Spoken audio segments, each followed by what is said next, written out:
புகழ்மின் தொழுமின் பூப்புனைமில்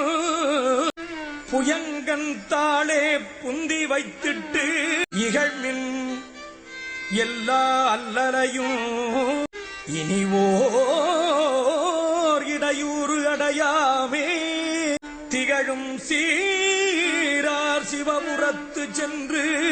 சிவன் தாழ் வணங்கி நாம் நிகழும் அடியார் முன் சென்று நெஞ்சம் உருகி நிற்போமே நிற்பார் நிற்க